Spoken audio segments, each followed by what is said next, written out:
Imaginez un son que personne d'autre n'entend, un sifflement, un bourdonnement constant, qui ne vient de nulle part à l'extérieur.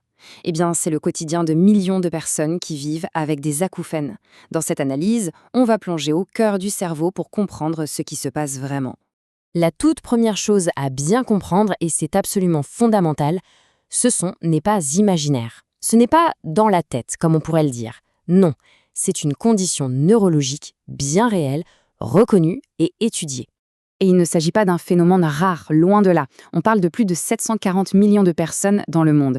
Pour mettre ça en perspective, c'est à peu près une personne sur 10 sur la planète. C'est juste énorme. Alors la grande question, c'est si le son ne vient pas de l'extérieur, d'où est-ce qu'il peut bien venir? On va explorer ensemble l'origine de ce son un peu fantôme. En fait, un acouphène, ce n'est pas du tout une hallucination auditive, c'est une réaction du cerveau. Souvent, parce qu'il y a eu un changement dans le système auditif, le cerveau se met à percevoir un son qui n'existe pas à l'extérieur. C'est lui qui le crée. Et c'est là qu'on arrive au point le plus étrange, le plus paradoxal des acouphènes. Pourquoi est-ce que le silence, qu'on cherche désespérément pour être tranquille, donne l'impression d'augmenter le volume de ce bruit interne? Il faut voir ça comme une sorte de boucle de rétroaction. Dans un silence complet, le cerveau, lui, il est en manque d'informations sonores. Il se met à chercher un signal. Et qu'est-ce qu'il fait? C'est simple, il monte le volume. Il augmente ce qu'on appelle le gain auditif. Le problème, c'est qu'en faisant ça, il n'amplifie pas un son extérieur, mais son propre bruit de fond neurologique. Et voilà, l'acouphène devient assourdissant. La solution, du coup, est complètement contre-intuitive. Plutôt que de chercher le silence à tout prix, il faut en fait donner au cerveau ce qui l'attend, un son. Mais attention, pas n'importe lequel. Un son de fond, qui soit à la fois doux et surtout constant. En lui offrant ce petit bruit de fond régulier, c'est comme si on disait au cerveau « c'est bon, tu peux te détendre, tu as ce qu'il te faut ». Il n'a plus besoin de pousser les potards à fond et la perception de l'acouphène peut enfin reculer, passer au second plan. Mais alors, qu'en est-il de toutes ces astuces, ces quick fixes qu'on voit partout en ligne, qui promettent un soulagement immédiat? Pourquoi est-ce que ça ne dure jamais? On connaît tous ces techniques, se tambouriner les doigts derrière la tête, masser sa mâchoire. Et la vérité, c'est que oui, ça peut marcher. Ça peut même offrir un précieux, mais très bref, moment de silence.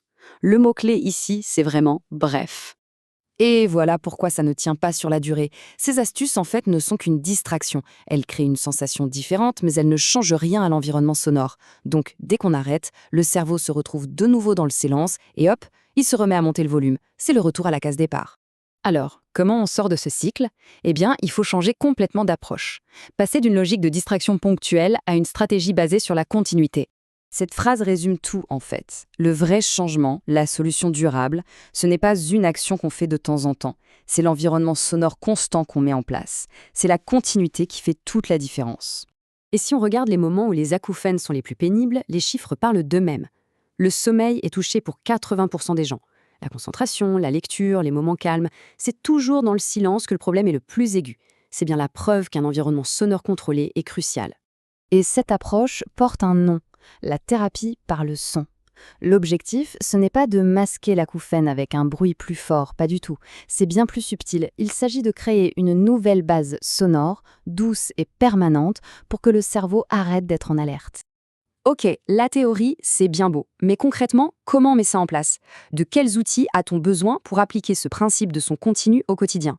Pour que ça fonctionne, il faut un outil qui s'intègre parfaitement à la journée, un outil qui se fait oublier. Il doit être là, en continu, que ce soit pendant le travail, pendant un appel, ou bien sûr quand on essaye de s'endormir. Alors un bon outil, ça ressemble à quoi? D'abord, il y a la fonction la plus importante, et souvent la plus rare. La capacité à jouer sans interruption, même pendant un appel.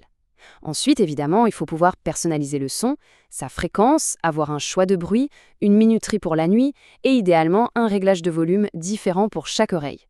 Et l'impact de ces détails peut être gigantesque. Cet utilisateur, par exemple, dit que la minuterie de sommeil a fait une vraie différence. Une petite fonction qui peut changer complètement la qualité d'une nuit. Et ce témoignage-là, il met le doigt sur le nerf de la guerre, la continuité. Le simple fait que le son ne coupe pas pendant une réunion Zoom, c'est ce qui résout une frustration énorme que beaucoup de gens rencontrent. C'est ça le vrai game changer. Donc, pour résumer, le message clé à retenir, c'est ce changement de perspective. Gérer ses acouphènes, ce n'est pas tant chercher le silence, c'est plutôt apprendre à créer l'environnement sonore idéal pour son cerveau. On se quitte donc sur cette question un peu paradoxale, mais qui est porteuse d'un immense espoir. Et si, finalement, la clé pour trouver le calme, c'était d'utiliser le bon type de son? Voilà, cette analyse s'est appuyée sur les principes de la thérapie sonore moderne, tirée de la documentation conceptuelle d'une application dédiée au soulagement des acouphènes. Merci beaucoup de nous avoir suivis